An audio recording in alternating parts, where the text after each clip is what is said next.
How's it going? What's going on? So when did they tell you guys were going to be team captains? When did that come from? It was practice. What was that? Tuesday.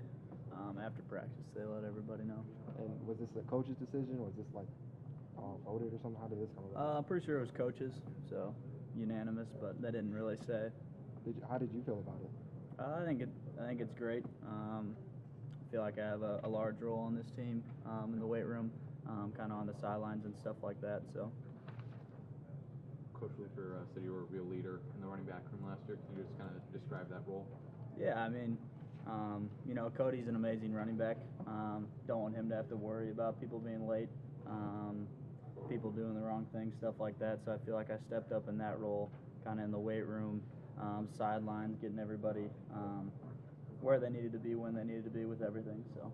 Is that something you just kind of naturally do? Is it somebody say something to you, or how did it come about? No, I mean, I just, everybody here, we're all friends, we work together to achieve the common goal of, hopefully winning every game. So I think just kind of stepped into that role as myself, just kind of be who I was and lead the people the way that they needed to be led. A lot of your teammates praise your work ethic. Where do you think that comes from, and when did you think that started really? I mean, I don't know. It's really a hard question to answer. I mean, work ethic is, definitely through my parents. I've learned a lot from them, the way that they've worked in their life. But I mean, work ethic is just kind of what you want to do with everything. So. Being from the St. Louis area, did you ever come to the Black and Gold games? And is it going to be now a bit surreal being captain for one? I actually never came to the Black and Gold game before. Been to a couple Mizzou games, but I mean, I've been to one. We had one 2 years ago. It was an awesome experience, and I'm excited to be a captain and lead the black team to a victory. Tell us a little bit about sort of your path to Missouri, how you ended up here. Yeah, so I went to Marquette High School in Chesterfield. Wasn't like highly recruited or anything. Had some D2 offers, and then found Mizzou. They offered me a walk-on spot, and I've had fun. It's been a blast ever since, and this team's awesome, and been able to grow with a lot of people on the team. So these are all my best friends. So I mean, it's awesome to play football and basically live life with them. So. What does it mean for all the players, the other players who are team captains and the coaches, to talk about you so glowingly? As far as your work ethic, calling you a dog and all this other stuff, how do you feel about that? I mean, it's awesome. It's awesome to see that. A lot of the work goes behind closed doors, so I'm not a big social media guy or anything. Don't do a lot of interviews or anything like that. But I mean, it's awesome to hear them say that, but still, you got to keep going, so nothing really changes. How do you, I guess, in a way, sometimes keep a positive mindset of, even if you're not playing, you still want to be a leader and you still have an integral role behind the scenes and keep everybody else going? Yeah, I mean, really it just comes to accept your role on this team. I might not be the greatest football player, but I know I can motivate people. Learned that through being here in the weight room, summer workouts, during the game, stuff like that. Do my best on special teams and stuff like that. But I think just kind of accepting your role along the football team really helped me just kind of say, like, I'm gonna be my best and motivating and leading people. So.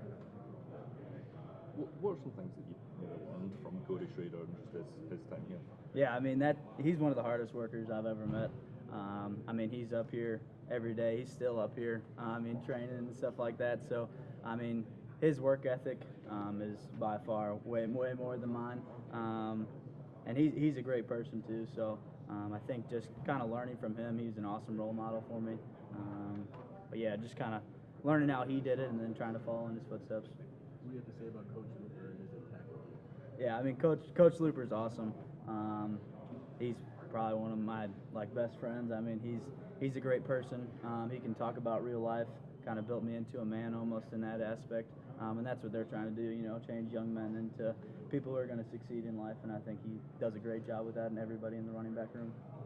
Being a motivator and a leader, do you kind of see yourself being a coach in the future, maybe? Probably not. I mean, coaches, I give them everything. They stay up here. I mean, all hours of the day. They're here till midnight and get up at 4. You know, they got to scout every team. They got to watch a lot of film, recruiting, everything like that. So, in the future, I mean, I wouldn't be opposed to it, but probably not in the career path right now. Coach Luke was saying hunting at 4, workouts at 7. Is that Yeah. a better path for you guys? Yeah, I mean, I like to hunt a lot. I got a lot of buddies that hunt, and then, you know, working out's my favorite thing to do. So, yep, you got to make time for both. So. Chris, on the game tomorrow, just who's on your offense? Who's your pick for first touchdown? I'd probably say either. I mean, Daniel Blood's a good pick. I'd say Marcus Carroll too. We got a really good offensive line. He's a really good running back. So Marcus Carroll or probably Daniel Blood. How do you feel about the running back room overall this year? You guys got some young guys, got some vets, got yourself. So how do you feel about it from top to bottom this year? Yeah, definitely. I mean, we got a great starting point. Marcus Carroll came in.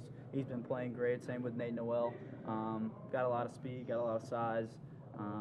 I mean, Jamal Roberts, he's a young guy, but he's a very intelligent football player. Let's see, T-Man. He's a good player too. He's quick. Got great hands. Mike Cox, also another guy, really downhill back and really shifty in the hole. So Anthony Favreau and Bryce Jackson, I mean, they're stand-up players too.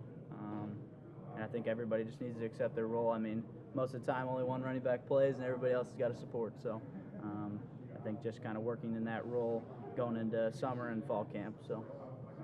Seems like there is kind of a potential for a sort of thunder and lightning situation there with Marcus Carroll and Nate Noel. Just what different qualities do they bring to the table? Yeah, definitely. I mean, I don't like to comment on anybody else's game, but I mean, Marcus Carroll's a great running back, and so is Nate Noel, and they both played a lot of football. So, you know, if it ends up being both backs or maybe even 3 backs, you never know. So, just keeping options open. I don't really like to comment on anybody's game, though. With how much you played special teams, is that kind of something you take pride in doing, the dirty work? Yeah, I mean that's I love that. I mean, they call it a team responsibility, so it's everybody's responsibility. I try to put my best effort out there because I mean special teams is a big factor of the game. I mean they say it's usually 20% of the game, so it's a big portion of the what I put my time into. So. We good? All right, thank you. Appreciate you. Thanks.